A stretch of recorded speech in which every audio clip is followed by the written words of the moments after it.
ईश्वरः सर्वभूतानां हृद्देशे अर्जुन तिष्ठति भ्रामयन् सर्वभूतानि यन्त्रारूढानि मायया। भगवान की लीला से ही ये सब हो रहा है, ये ही हमको समझना चाहिए। भगवान अंतर्यामी रूप से हम सबको प्रेरणा देते, इतना सर्वसमर्थ हमारे अंतःकरण में बैठा है, हम उसके साथ संबंध का अनुभव नहीं करते हैं, इसीलिए बंधे हैं, इसीलिए दुखी हैं।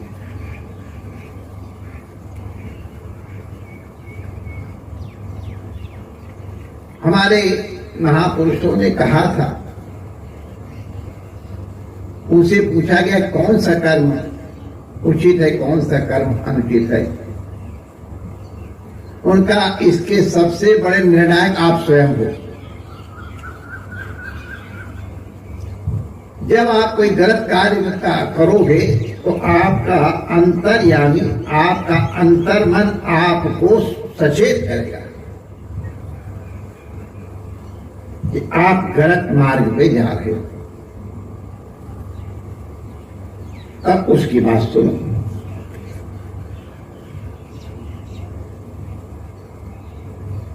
जब वो कहे कि हाँ तुम उचित मार्ग पे चल रहे हो तो उसको उत्साह पूर्वक करो।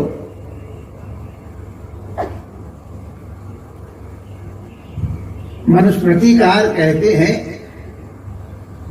कि अंतर में बैठे हुए परमात्मा के साथ जिसका संबंध बन गया है, उनकी आज्ञा में, उनकी इच्छा में जो अपने मन को मिला करके कर्म करता है, उसको न कहीं गंगा जाने की जरूरत है, न कोई तीर्थ व्रत करने की आवश्यकता है। वो उसका अंतःकरण या स्वयं ही अपने आप में तीर्थ रूप हो जाता है। हम भगवान की सुनते नहीं हैं। पता नहीं, लोग कहते हैं कि हम भगवान को मानते हैं, ठीक है, भगवान को तो मानते हैं लेकिन भगवान की नहीं मानते। जो भगवान की नहीं मानता है वो फिर भगवान को भी नहीं मानता है। कल हम लोगों ने कर्म के संबंध में एक विचार किया था, उसका केवल स्मरण कराएंगे, फिर और विचार किसी अन्य समय। कि पहले जब हम कोई कर्म कर रहे हैं तो इस कर्म का उद्देश्य क्या है, ये हमको मालूम होना चाहिए। इसके हम करने के अधिकारी हैं या नहीं हैं, इसका हमको भान होना चाहिए। इस कर्म के करने के लिए क्या क्या हमको सामग्री चाहिए, उसका ज्ञान होना चाहिए। इस कर्म में क्या क्या बाधाएं आ सकती हैं और उन बाधाओं का निवारण कैसे किया जाएगा, उस सबकी प्री प्लानिंग होनी चाहिए।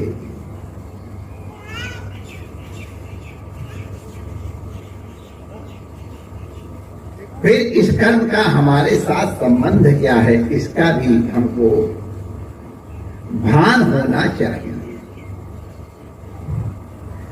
कई ऐसे कर्म हैं जो किसी विशेष के लिए ही कर्तव्य हैं। अब कोई चाहे कितना बड़ा आदमी क्यों न हो, चाहे कितना बड़ा अधिकारी क्यों न हो, चौराहे के बीच में जो सिपाही ऐसे करके हाथ दे देता है और सैकड़ों गाड़ियां एक साथ रुक जाती हैं और यूं कह देता है तो सैकड़ों गाड़ियां चल देती हैं, ये उसका अधिकार है। वो कितना बड़ा अधिकारी है ये एक अलग बात है, लेकिन उसका अधिकार कितना बड़ा है ये हम सबको देखते हैं। तो हमारा अधिकार है कि किसी को अश्वमेध यज्ञ करने का अधिकार है, और क्या कितना बड़ा पंडित विद्वान ब्राह्मण हो उसको अधिकार नहीं। वाजपेयी यज्ञ करने का अधिकार ब्राह्मण को है, क्षत्रिय को चाहे कितना बड़ा महाराजा हो। इस तरह से तो हर कर्म करने के हर एक व्यक्ति अधिकारी नहीं। तो पहले देखो कि हम जो कर्म करने जा रहे हैं उसके अधिकारी हैं कि नहीं। अंतर्यामी से पूछो।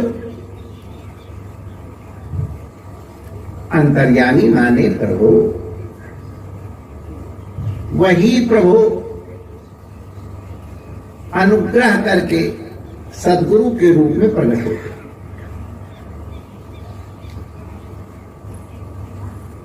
तद विधि, उनसे पूछो क्या करना है क्या नहीं करना है, कैसे करना है।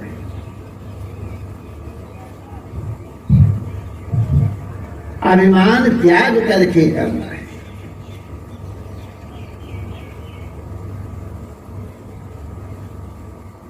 एक बार एक बहुत बड़े सेठ जी थे, उनका पुराना खिदमतगार नहीं रहा, तब उनको नया खिदमतगार रखना था। खिदमतगार माने एक वेरी पर्सनल अटेंडेंट,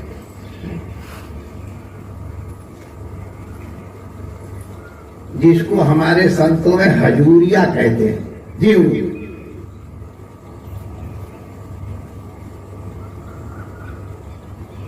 तो वो सेठ की हर क्रिया को जानता है, सेठ की हर इच्छा को जानता है, सेठ की हर तरह से जैसे अपने शरीर की देखभाल करता है उससे अधिक देखभाल सेठ के शरीर करता है।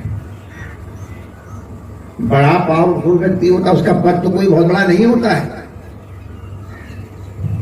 पता है कौन क्लास का एम्प्लॉय माना जाएगा उसको, लेकिन होता बड़ा पावरफुल, क्योंकि रात दिन सेठ के कान के पास रहता है।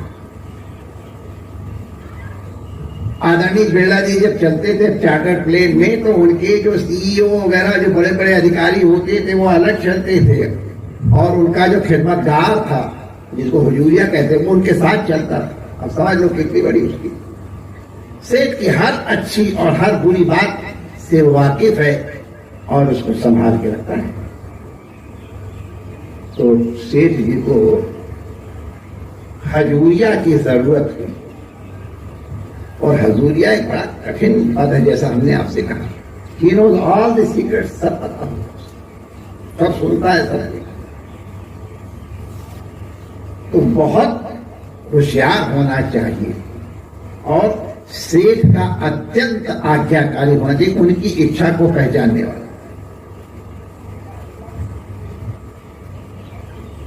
तो जो पर्सनल डिपार्टमेंट होता है उनका, उसने इंटरव्यू के लिए आग्रह किया। बहुत लोग आए, क्योंकि इतने बड़े सेठ का हजूरिया बनना सब जानते थे कितनी बड़ी चीज। तो उन लोगों ने पर्सनल डिपार्टमेंट में कुछ नीचे करके और फिल्टर कर दिया लोगों को। एक 10 लोगों को देखा है, हाँ ये ठीक है। तो सेठ ने कहा ठीक है, उनका फाइनल इंटरव्यू मैं लूंगा। तो सेठ जी का, अब कितने बुद्धिमान होते सेठ लोग, ये तो फिर लोग जानते ही हैं। कई बार ऐसे बेवकूफ जैसे दिखाई पड़ते, लेकिन बेवकूफ बन के दूसरे को बेवकूफ बना देते।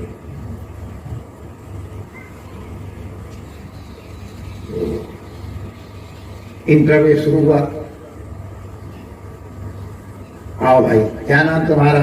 हमारा ये नाम है। क्या करने आए हो? हमारा नौकरी करने आया हूं। ठीक है, जाओ। दूसरा आया, क्या नाम है? मेरा नाम है। क्या करने आए हो? काम करने आया हूं सरकार। अच्छा, जाओ। तीसरा आया, क्या करने आए हो? मालिक आपकी सेवा करने आया हूं। अच्छा, जाओ, एक लोटा पानी ले आओ। जो नौकरी करने आए थे, काम करने आए थे, उनसे कुछ नहीं पूछा।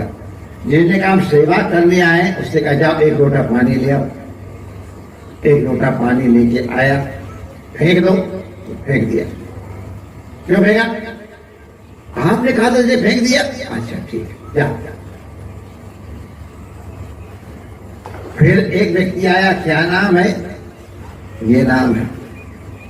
एक लोटा पानी लाओ। उन्हें सोचा शायद वो लोटा ठीक से मांजा ना होगा, ठीक से तो मान मुंह करके हाथ में ऐसे बढ़िया रखे जल रहा है,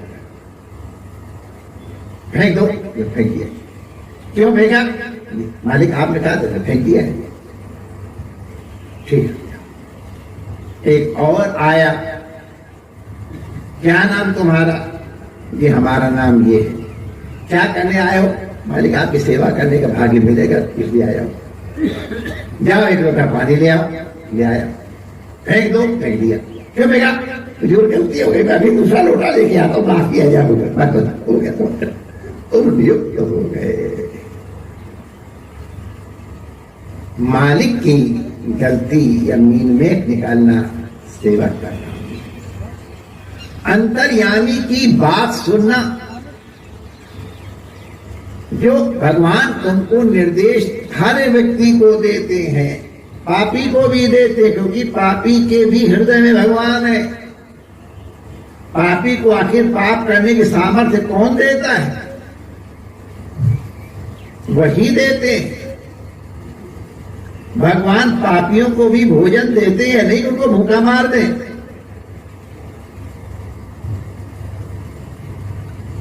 पापी और पुण्यात्मा में यही अंतर है। पापी अंतःकरण की बात माने अंतर्यामी की बात नहीं सुनता है, पुण्यात्मा अंतर्यामी की बात सुनता है, परमात्मा की सुनता है। हमारे संत कहते हैं, जो तुम्हारा अंतःकरण कहे ये सही है वो करो, लेकिन उसमें किसी प्रकार का मोह नहीं होना चाहिए, किसी तरह का लोभ नहीं होना चाहिए। इसलिए बुद्धि भी सावधान। बुद्धि युक्तो जहाती है उभे सुकृत दुष्कृते।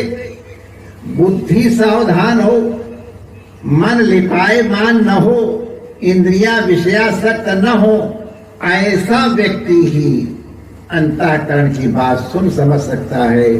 वरना तो फिर अपने अनुसार व्याख्या कर लेगा, अपने मन को बरगला लेगा। हम प्रायः कहते हैं धोखा देना बहुत बुरी चीज है।